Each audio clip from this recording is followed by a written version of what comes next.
Voilà, vous êtes sur la chaîne nationale ivoirienne. L'émission, c'est Midi chez nous. Nous abordons à présent la deuxième partie avec M. Brice Ziagnon. Il est web designer. Qu'est-ce que j'ai dit? J'ai dit Brice. Ah d'accord, Brici. Autant pour moi. Alors, il est aussi membre de l'AUCI, l'Association des usagers d'Internet de Côte d'Ivoire. Avec lui, aujourd'hui, nous parlons d'applications mobiles. Applications mobiles ou site mobile. Oui, alors, deux terminologies qui se ressemblent un peu, application, site à part. Qui se rapprochent plus ou moins, mais il y a une grande différence à noter, c'est que l'application mobile, on peut la définir comme un programme qui est développé et qui peut travailler en fait sans Internet.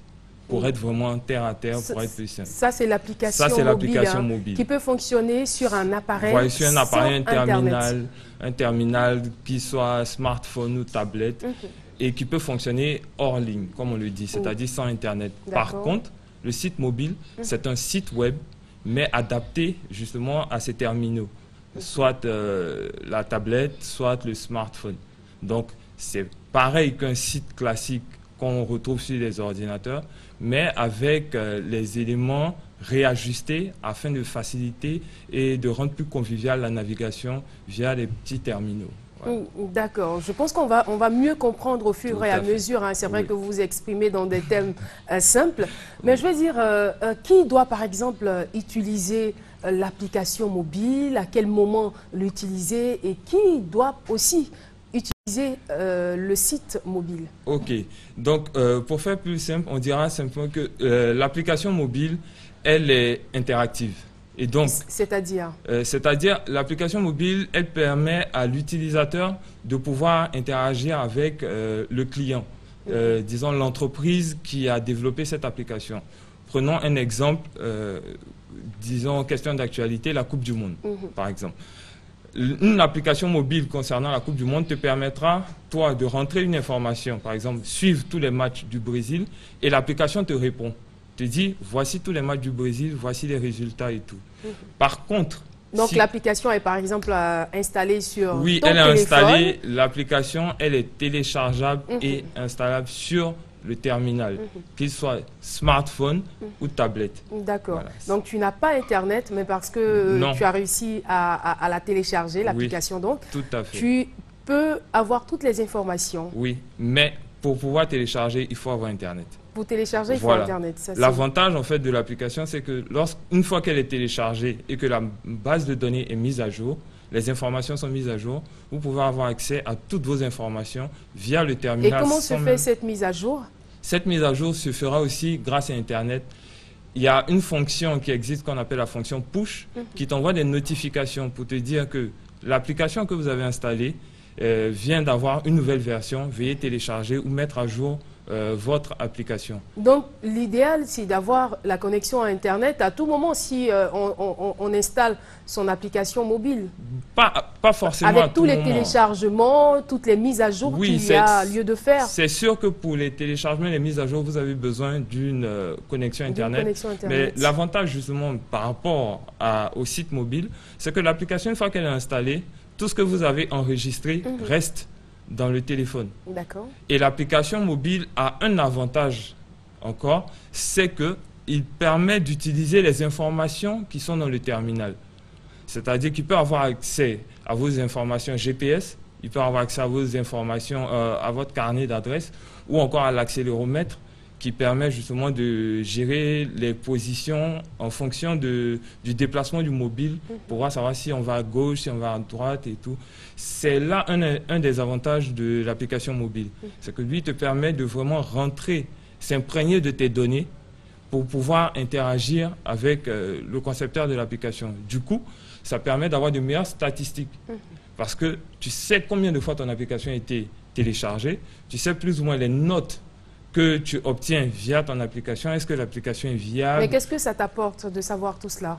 Ça te permet de faire une meilleure étude de marché, surtout sur le plan marketing, parce que le site mobile, il est difficilement marketable en fait. Oui, le site mobile, il se confond facilement au site web. Alors qu'il y a des entreprises qui n'ont pas forcément besoin d'une application mobile. Est-ce que le site mobile, il est aussi téléchargeable? Non, le site mobile, téléchargeable. non. Et lui, par contre, voici l'un de ses avantages, c'est que il passe sur tous les terminaux, puisqu'il se consulte à partir d'un navigateur. Alors que l'application, contrairement au site mobile qui peut passer sur tous les navigateurs, l'application doit être téléchargée. Et le téléchargement se fait en fonction de la plateforme sur laquelle vous êtes. Donc, par exemple, lorsqu'on parle de certains smartphones, on parle d'Android, qui est une plateforme en fait, sur laquelle sera installée les différentes applications. Et c'est seulement cette plateforme qui interprète les données de cette application. Donc cette application ne pourra marcher que sur des appareils qui utilisent un système Android. Tout comme pour d'autres, on trouvera le iOS en fait. Chez d'autres, il y en aura pour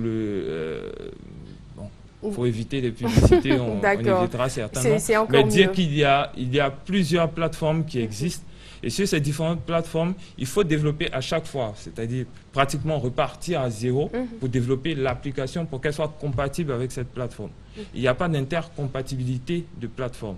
Tu ne peux pas installer ton application sur un appareil X développé par justement le fabricant X et dire que tu pourras installer cette même application sur un appareil Y qui est développé par un autre fabricant, donc qui fonctionne sous une autre plateforme. Ce n'est pas possible. Mais ce que je veux savoir, aujourd'hui, en 2014, l'individu qui n'a pas accès à ces deux applications, à l'application mobile ou au site mobile, qu'est-ce qu'il perd? Il perd des informations parce qu'aujourd'hui, le monde évolue si vite qu'il faut être à l'affût de la bonne information.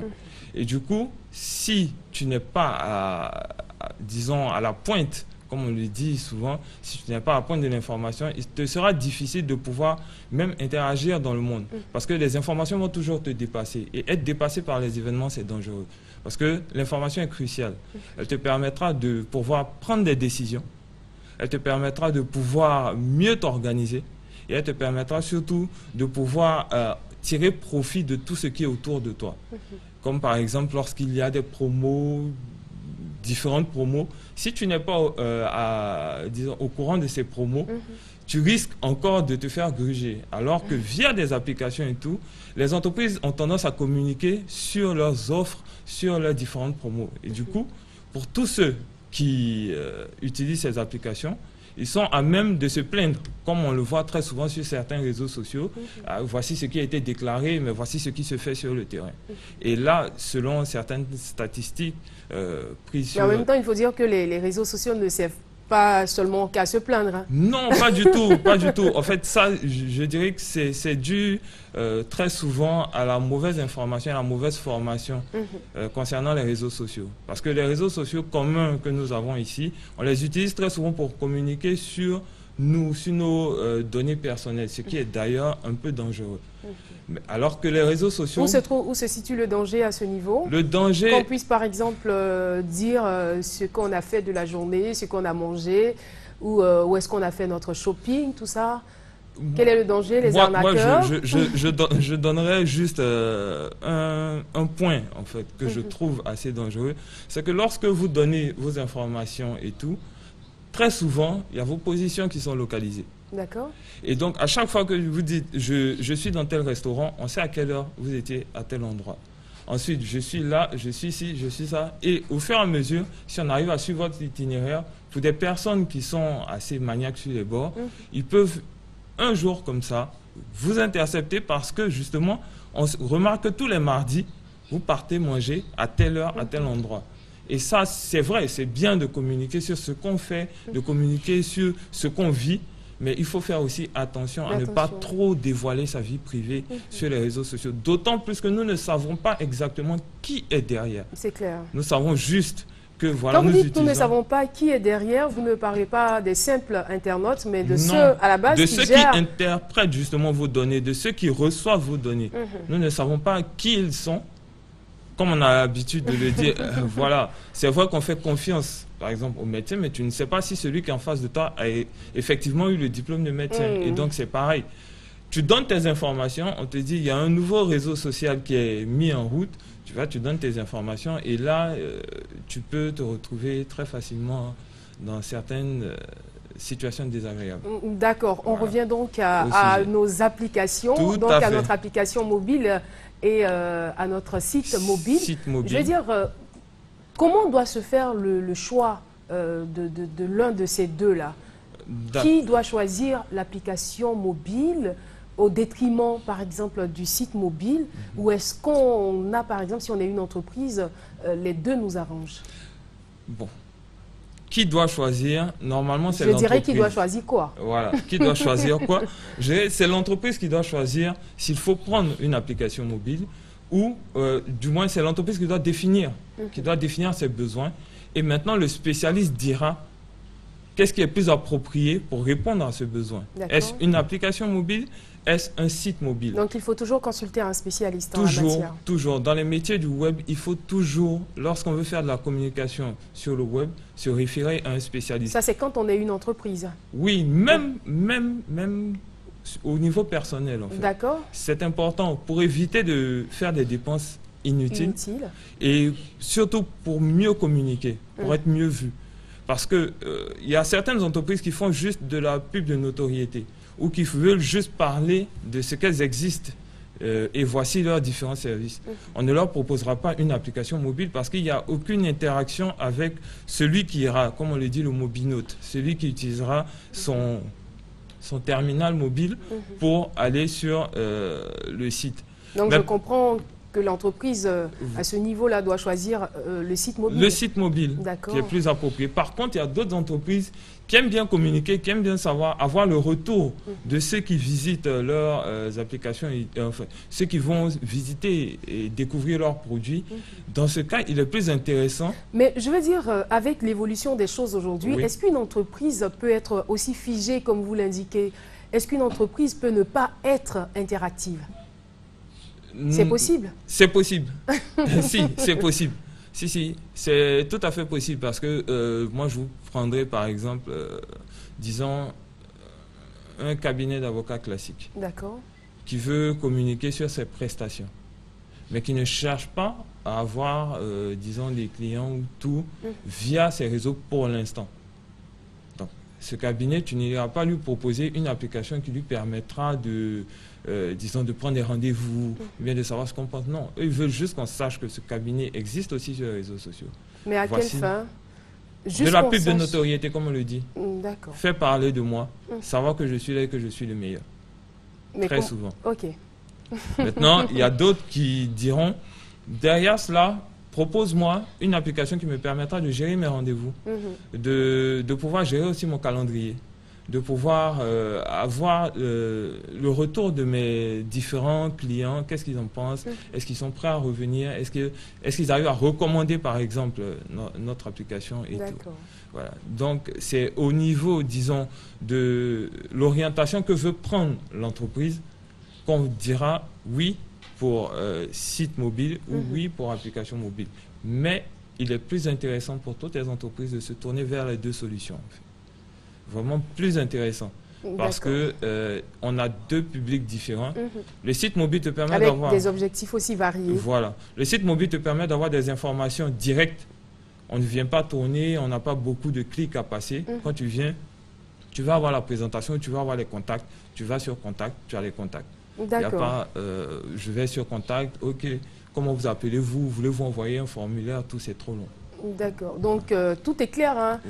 Tout est clair à ce niveau. On est une entreprise, on peut fonctionner avec les deux. Tout à fait. On est un individu. L'idéal, c'est d'avoir une application mobile. Si on recherche... Ou ça dépend de nos objectifs. Voilà, ça dépend de nos objectifs. Et puis, l'application mobile doit avoir son sens, en fait, selon ce sur quoi nous voulons communiquer. D'accord. Voilà. Pour ne pas qu'il y ait une pléthore d'applications mobiles et qui ne fonctionnent pas forcément ou qui ne fonctionnent pas correctement. C'est important de pouvoir jauger, est-ce qu'il me faut une application maintenant ou est-ce qu'il me faut juste communiquer sur mon produit? D'accord. Voilà. Merci beaucoup. Brice Ziagnon, web designer, je le rappelle. Merci. On n'a pas terminé, hein. On se retrouve tout de suite, juste après cette vidéo pour la deuxième partie. Et là, ça va aller très vite. Prince, on se retrouve.